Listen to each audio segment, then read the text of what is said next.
Alright, we're going to try and invite Suchismita to this live. Um, Today's live is on postpartum anxiety, why it happens, figuring out whether you have it, and what you can do to improve it, how you can set boundaries with your family. Okay.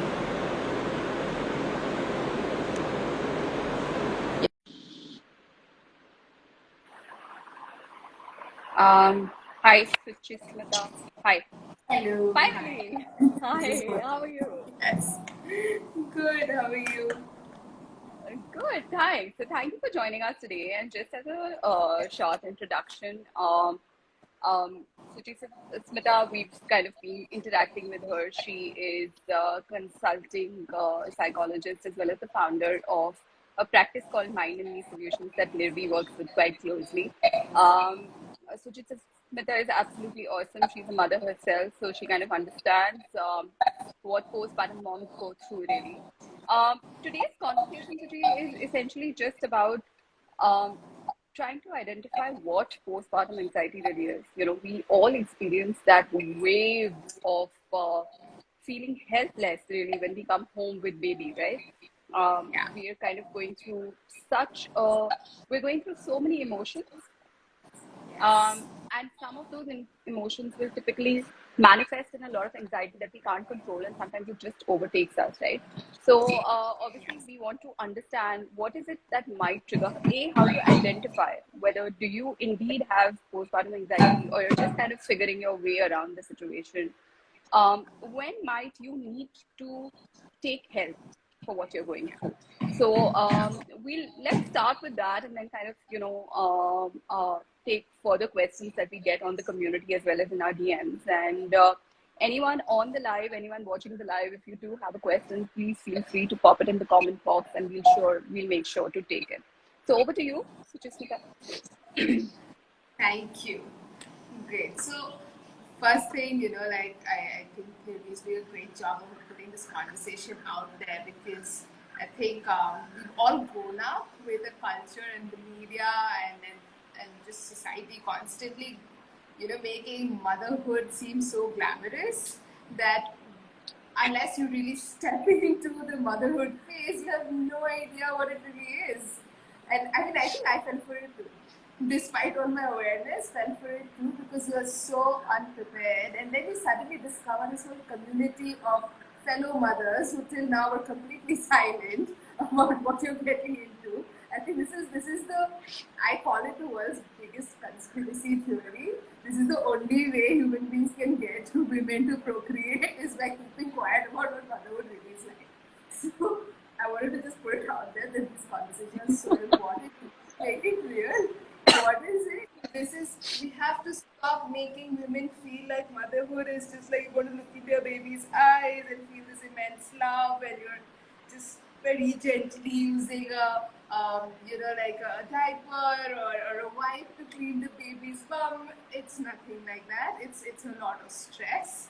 It's very hard. Your body has gone through so much through pregnancy and afterwards that I think we have no idea and we're often not prepared for it.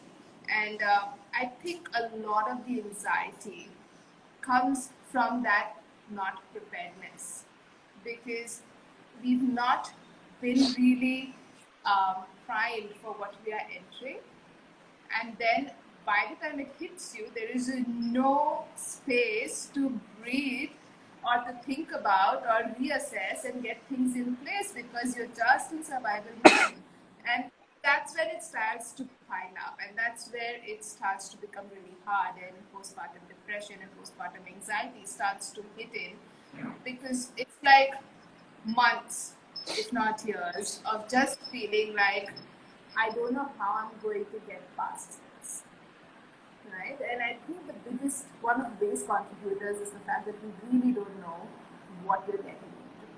And that preparedness is missing. We don't have a setup and a structure and plans in place to at least somewhat help with that, right? But Yes, but to more specifically answer your question on what does postpartum anxiety or postpartum depression look like, well, typically it could start anywhere in the last few weeks of the pregnancy or just after delivery as well.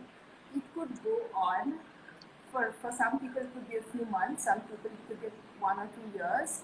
And I have clients as a practitioner today whose kids are probably 10, 12 years old who still feel like they never recovered from undiagnosed postpartum depression or anxiety, right? So it can go really a long way if it's not recognized or treated or in some way addressed. Because, and in terms of what causes it, there's no one cause. So there's so many factors causing it that you cannot just eliminate one and hope for things to just get better on their own. So the fact that we sometimes wait for time to pass and we just get better and see it as baby blues or just someone having a hard time for a day will get better, it doesn't always work. It's typically um, you know anxiety or depression, like clinical anxiety or depression like symptoms. Like anxiety will be a lot of restlessness, constant overthinking, finding it hard to sleep. Even when your baby, as it is, it's hard to sleep, because babies don't like to sleep. But when they do, even then, including me, I went through that myself as well. Like when the baby is sleeping and you're free and you can really take a nice long nap, you just can't sleep. Your brain can't stop thinking. It's constantly like waking up with jerks, wondering, oh my god, I hope everything's okay. And there's just also such a pile up of other things that need to get done when you are free that sleep never comes, right? So there's still so much that you need to catch up on, which work, housework, baby stuff, all of that. So sleep gets affected, and then in anxiety and depression, that gets accelerated, right? So some mothers could feel like they're really finding it hard to sleep, even when they are free, and the brain's not getting that rest. And some could feel like with depression that you just want to sleep all the time, right? And you're feeling very disconnected from Yeah. the baby. It could go the other way as well. But Yep. it's basically like regular anxiety and depression symptoms, but they specifically postpartum because they're caused or accelerated by the whole delivery of the baby and that whole process, right? So that's what it Yep. looks like. Got it. I think that's really helpful because, very often, particularly in Indian families, like you said, motherhood is glorified so much that when we have the baby, even if we do kind of say or call it out that I'm struggling or, I'm not feeling great or I'm so wired that I can't sleep or, I remember like waking up and checking if my babies were breathing in the middle of the night and I couldn't sleep for the first 4 or 5 months.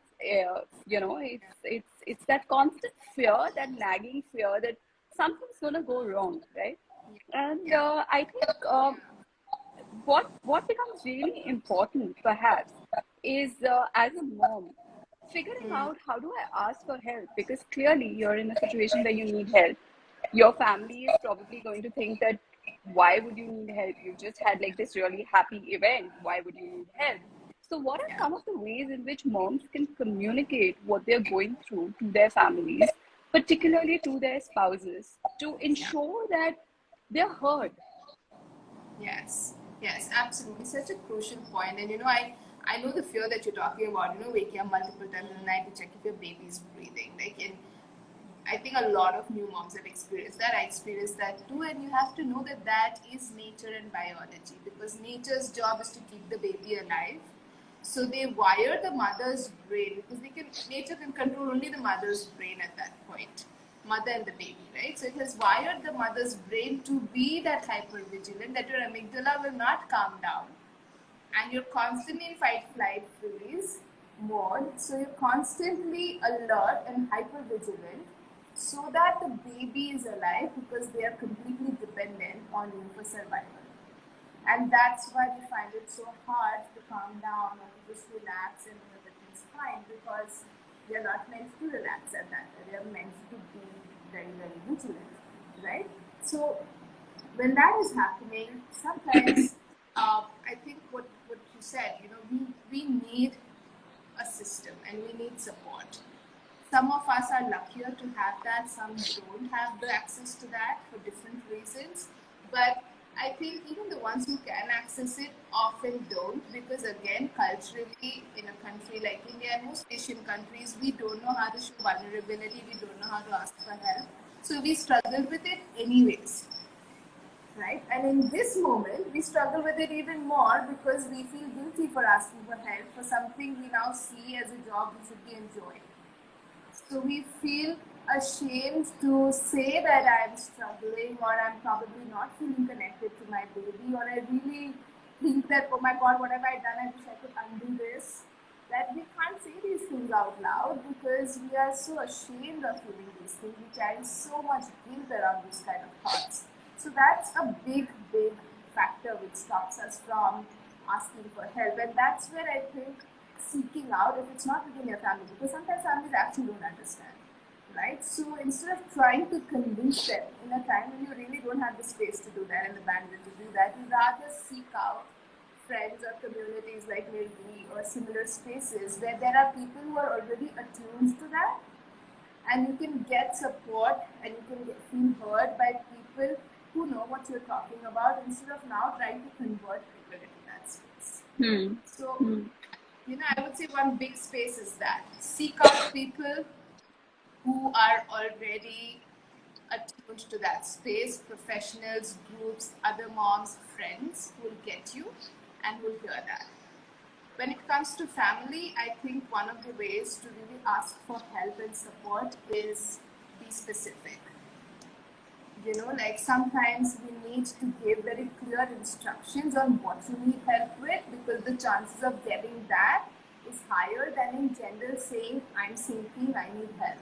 People don't know what to help you with because some of the initial caregiving things are really so mother dependent, like breastfeeding can be so dependent on the mother, right? So in situations like that, you have to be specific, and you don't have to feel guilty for asking for help to do with anything to do with mothering and with parenting.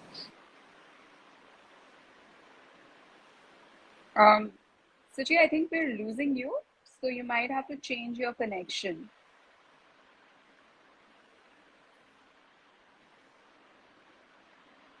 I'm going to send it. Okay.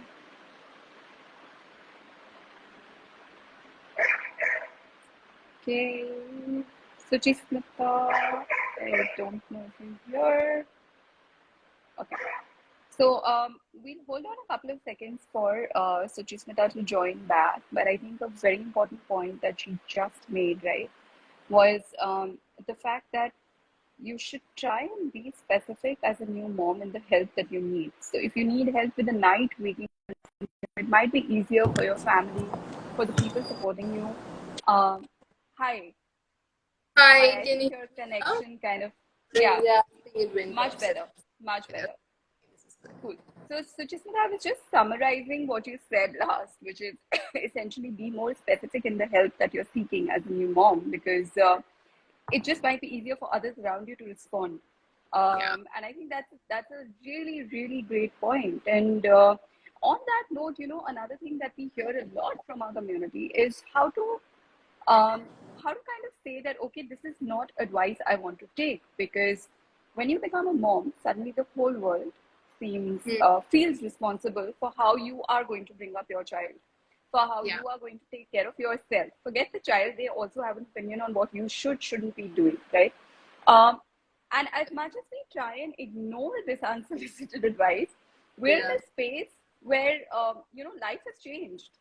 The first yeah. 3 months your life looks completely different, and therefore your ability to perhaps ignore some of what people around you are saying is much lower, right? What's a good coping mechanism for letting all of this unsolicited advice go? Yeah. See, a couple of things here. One is that I think it's very critical, wherever possible, really get your partner, because that's one solid source of support that you can get, which is Suji, counseling. your voice is not very clear. It's breaking Okay, quite a bit. hold on. Let me just try this.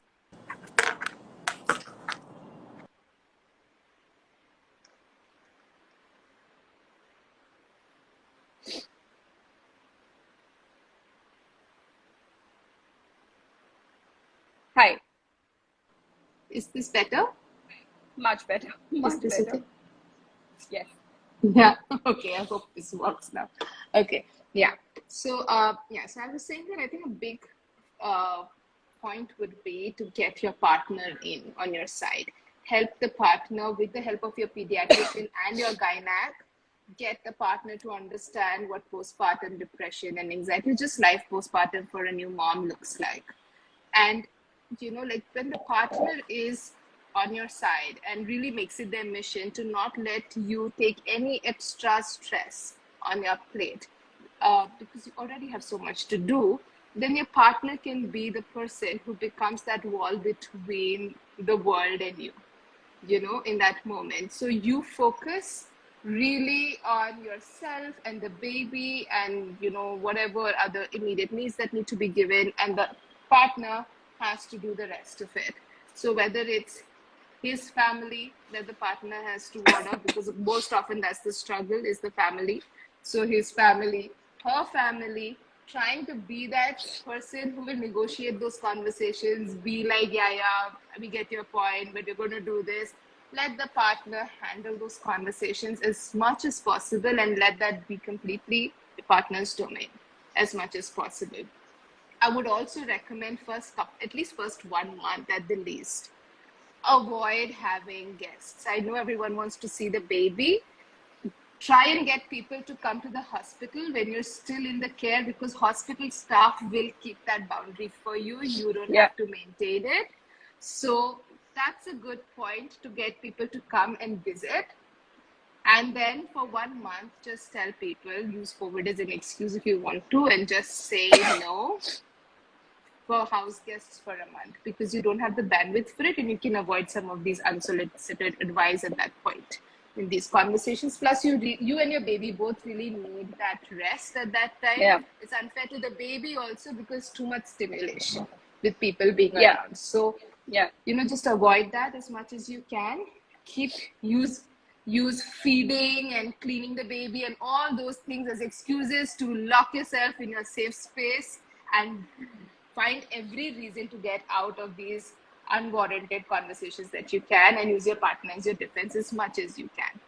If you don't even have that option, like if your partner is, say, at work and you have to deal with in-laws, etc., then two things I would say. One is that choose the battles you want to fight, Yeah. because sometimes to coexist peacefully and to save your own mental health, just give in to the things that don't matter too much.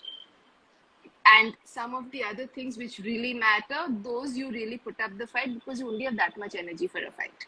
Everything you can't fight, right? And so give up the smaller ones, hold on to the bigger ones, and some of the other things, it helps sometimes to just very sweetly listen to them. Often they just want to be heard, and then not necessarily always be followed. And sometimes I think in our resistance, we might also really throw the baby out with the bathwater and not listen to some genuine advice as well. So really be open to that as well. Sometimes you might get some good advice as well. So just find a balance between 3-4 things to be able to maintain that. And worst case situation, like for me, what I would use in a situation where I really didn't want to follow something and I don't know how to get through to, say, family, I would just pull in my pediatrician to give it that advice professionally. So then they will say it, and then everyone listens to the doctor. So they'll just listen to it. I think that's the reason Nirvi is doctor guided, because we realize that a bunch of moms might have the same wisdom, but when it comes from a professional, it's genuine, and I think it's heard, right? That's exactly the most important thing. Then there is no argument anymore, because the doctor has said it. That's it. Yeah. And I think, you made such a valid point about picking your battles, because this is, these are things that we tell the moms in the community as well, that, it's part of the reason all of this advice pours into your life is because everyone's excited, everyone's happy, everyone wants that little bit of this new life that has brought so much joy to the family. Correct. And therefore, it is a bit of a tightrope, but like you said, picking battles is really super important. And it might take time and practice, but I think once you start, Yeah. you kind of get down to it very quickly. Yeah. um Yeah. one more question, Suchi, before we take any other questions that come up on chat, etc., is Mm. how, if you, let's say, identified a particular stressor, right? Mm. Let's say you have identified maybe a night waking beyond a certain time can really push you over the edge, and those stresses are Yeah. different for everyone. Some people don't cope well with lack of sleep, some people don't cope well with being touched all the time. Yeah. Some people need that 10 minutes of complete alone time during the day. If you've identified a stressor, how do you kind of go about communicating that this is something that's really triggering me? How do you identify it for yourself? How do you communicate it? And how do you kind of draw those boundaries around that particular stressor? Because you've kind of Yeah. said that, okay, this is a Yeah. problem. Yes. Yes. I think the first step obviously is awareness. You need to first be in touch with yourself to figure out what that is that really throws you over the edge. What are those no goes? Because you have to conserve your energy as much as possible at this point, especially the first couple of months. And Yeah. once you've identified it, and you need to say communicate it with your partner, with your family, to sort of help you really build in the support against that trigger, then just know one thing. This actually even is a response to the previous question around boundaries. Is boundaries and assertiveness only work well when you do it with compassion. When you fight for it, the other person gets defensive, they don't hear you, you will not get what you want. When you say the same thing with love and compassion and it's a request, you will probably get a more receptive response back. Right? So if you need your partner to stay up for those extra hours at night because it really triggers you, ask for it. But don't have to make it into an argument or a fight or a demand that why can't you? Right? Right. Because nobody wants to stay up at night. So if your partner can get away with it, he will want to, right? So no one wants to do that. If we were in the reverse position, we would also probably try to do the same. So I think we have to just request with love and compassion and be like, I really need this from you. And when everyone also wants to help, I mean, most people do have a desire to feel needed, a desire to want to help as well. Tune into that and ask from that space. Most likely you'll receive it. But also don't expect if you've asked once, you will get it. You might have to consistently ask for the same thing till it really sinks in. But don't get frustrated by the fact that I've told you once, why can't you remember, and just do it. Just don't attach emotion to the ask. Don't find deeper meaning into why is this person not doing this. They're just not doing it because they're forgetting or they're not used to it. That's it. You don't have to find a meaning behind it. Just ask for it again and again and again. Be like your child who doesn't care that you're sleeping or you're awake and is going to ask for milk again and again and again. Follow your child's lead. Do the same. Ask for it again and again. Don't get emotionally invested in that. I really wish I had this advice 9 years ago when my first son was born. And I had the resilience to keep. I think it's a great point, Suchi. I think very often moms become so emotional about the fact that, hey, I asked for it once. I've said this is a problem and you're not responding to it. And I think that's absolutely great. We should be like our children who are either asking for additional screen time or for milk or they just ask. Candy. They are not going to worry about why you're really not giving. They don't care. You can keep telling them why. They don't care. They'll just ask. So we have to do the same again and again and again, relentlessly. I think that's a great point. And it might seem very odd to do initially, but I think if we remove the fact that, okay, this is my need at this point in time and prioritize that, maybe we get past that a little bit more easily than we usually do, right? As mothers and as women, I think there's always that tendency to take it very personally. Cool. So we have some time. We have a few minutes. Any questions we can take? Very happy to take questions. If you can pop it in the comment box here, we'll take those questions. Or you can DM us at a later date and we'll tag Suchi on those questions and have those answered. Suchi, I think before we go, right, one very important question that keeps coming up is when does someone need professional help? When do they need to seek professional help, perhaps? That would be good to understand. Yeah. Yeah. See, I think what's important is you don't have to know for sure that you need Yeah, professional help or not. You can seek it even if you're not sure. So yeah, please know that. So like just like with a doctor, when you have a fever, you don't have to like always wait till it gets really extreme.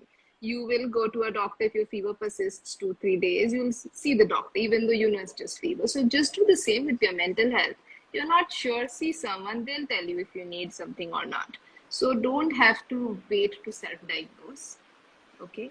Having said that, if you know that whatever you're struggling with, whether it's anxiety or depression or not, doesn't mean that you can't seek help anyway, because therapy can be done even without those diagnoses.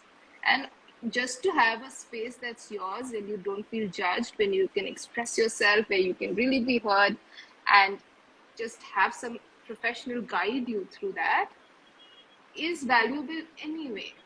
So if you're struggling for a few days, so if you're just focus on three. We always look at three things. We look at frequency, duration, and severity, right? So if these three things are high,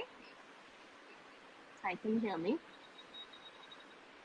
yeah, Could you hear me? Yeah. yeah. Okay. You're audible. So Yeah, yeah.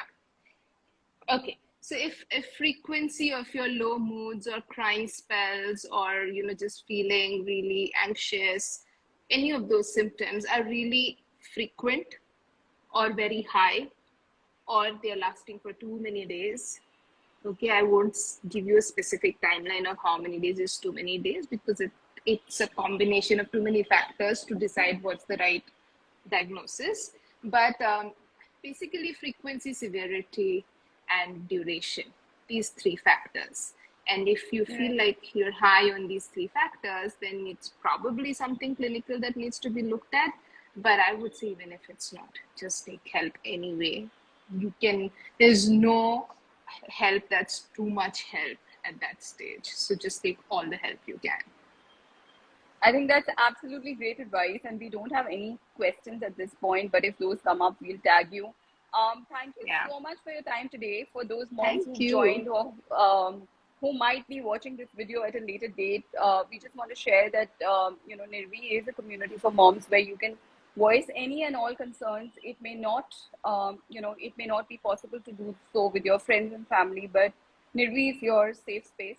So if you have any concerns around your mental, physical, emotional health, do feel free to join the community. You can always send us a DM on how to. We work quite closely with Suchi and her practice as well. So if you're a mom that just needs a sounding board and wants to identify what is a good way forward for her own mental health, feel free to reach out to us. And thank you so much, Suchi. I think Not at all. This is a conversation that needs to be had more often, and I hope we can continue doing this. Yes, absolutely. Thank you so much for having me here. And thank you. This is really good to do this. And I just wanted to say one last thing before we leave, that one advice for any mom with a baby below 6 months old: mandatory prescription, 1 hour of baby free time for you every day, minimum, mandatory, even if your baby is 5 days old. Okay. Yeah. So that's the last thing I just wanted to say. That's great advice, and we'll encourage all moms to take this up. And thank you so much. We'll see you again soon. Thank you. Yes. Bye. I will. Yes. Thank you so much. Bye. Thank you. Bye.